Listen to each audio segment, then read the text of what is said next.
दोन जणांना कुंभमेळ्याच्या या खोट्या वर्कआउट देण्याच्या संदर्भामध्ये मीच माझ्याकडे लोक आले होते की अशी ऑर्डर मला मिळालेली आहे आणि त्या संदर्भामध्ये मीच CPंनाही सांगितलेलं आहे, मुख्यमंत्री मोदीच्या कारण मी परवाच मिटिंगच्या दिवशीच कुंभमेळ्याची बैठक होती त्या दिवशी हा विषय घातलेला आहे. आमचे आयुक्त आहेत, महसूल आयुक्त, ते कुंभमेळा प्राधिकरणाचे अध्यक्ष आहेत गेडाम साहेब, त्यांच्या सहीने म्हणजे डिजिटल सहीने हे सगळे प्रसिद्ध झालेले होते आणि मी त्यांनाही ती कॉपी पाठवली.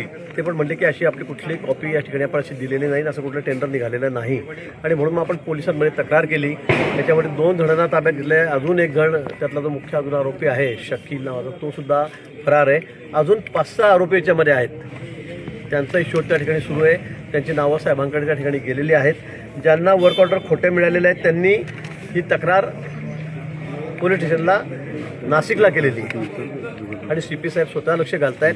त्यात एकाही जणाला सोडायचं नाही. जे असतील आरोपी त्यांना सगळ्यांना ताब्यात घ्यायचं आहे. ज्यांनी हा गंभीर गुन्हा आहे, 100 कोटीच्या 150 कोटी रुपयाच्या बोगस वर्क ऑर्डर या त्या ठिकाणी घरी छापून त्या ठिकाणी दिलेल्या आहेत आणि म्हणून म्हणतो हा अतिशय गंभीर गुन्हा आहे.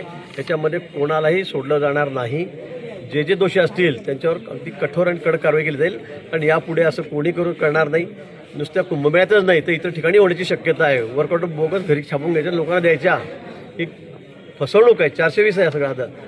म्हणून मला असं वाटतं की या संदर्भामध्ये कडक कारवाई होईल. पोलीस त्याची चौकशी करतात. भाऊ, या प्रकरणामध्ये जे 3 लोकांचे जामजनमधून अटक केलेले आहेत, ताब्यात घेतलेले आहेत, त्यापैकी ते तिघे भाजपचे कार्यकर्ते आहेत.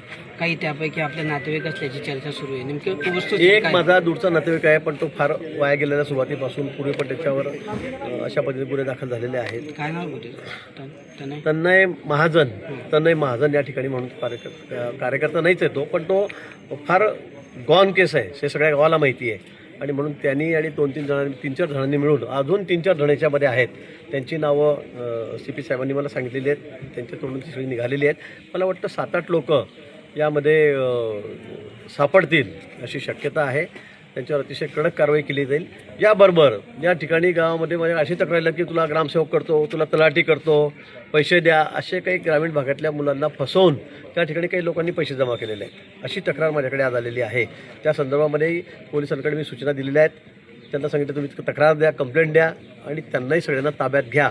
अशा पद्धतीने गरजू आणि गरीब मुलांची जे फसवणूक करतायत, मुलं शेत्या वित्या थोडेफार 2-4 एकर असेल ते गहाण ठेवतात, त्यांचे पालक वाटेल ते बिचारे त्या ठिकाणी पैसे काढण्यासाठी काय करतायत आणि असं करून त्यांची फसवणूक होते. नंतर त्यांना पैसेही परत मिळत नाही आणि हे बहादर पैसे करून फिरतायत.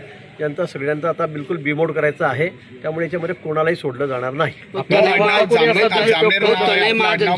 तनय महाजन जो आहे भाऊ, हाच या सगळ्या कुंभमेळ्याच्या ज्या बनावट टेंडर प्रकरणातला मास्टर माइंड असल्याचं सांगितलं जात आहे. मला वाटतं की याच्यामध्ये अजूनही मोठे आहेत की ज्यांनी मोठी रक्कम घेऊन ठेवली असेल. माझ्याकडे आता पुन्हा बातमी आलेली किंवा माझ्याकडे तक्रार आलेली आहे.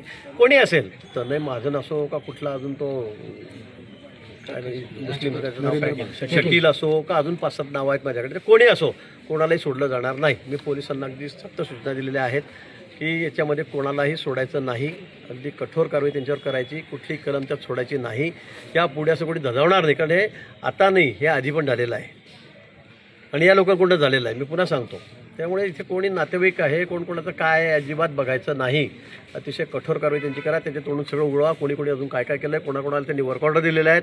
त्याच्यामध्ये कोणाची हायगाई केली जाणार नाही. आपले नातेवाईक आहे किंवा भाजपचे कार्यकर्ते महाजन नावाचा संदर्भ लक्षात घेऊन जर असं कोणी सांगत असेल तर या लोकांना तुम्ही काय आवाहन करणार? मला वाटतं कुणाला नाही, मी तेच आवाहन करणार आहे की या ठिकाणी कोणी अशा भूलथापांना बळी पडू नका. बिना वर्क ऑर्डरने म्हणजे बिना टेंडर भरता तुम्ही 100-150 कोटी रुपयाचे वर्क ऑर्डर घेतात, म्हणजे आपली चूक आहे.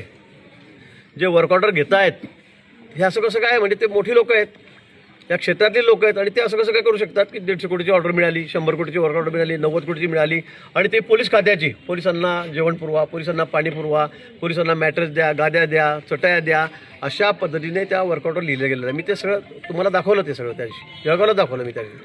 आणि म्हणून हे अगदी सगळं चुकीचं आहे. ही 420 आहे, ही फसवणूक आहे आणि म्हणून त्याच्यामध्ये कोणी असलं, मी पुन्हा सांगेल की मी स्वतःच तक्रार केलेली आहे मला कळाल्याबरोबर, आणि जर कोणी असलं तर त्याला सोडलं जाणार नाही. राजकीय प्रश्न आहे. राज ठाकरेंनी आज फडणवीसांची भेट घेतलेली आहे. त्यांच्या भेटीमागचा राजकीय अर्थ या ठिकाणी काढला.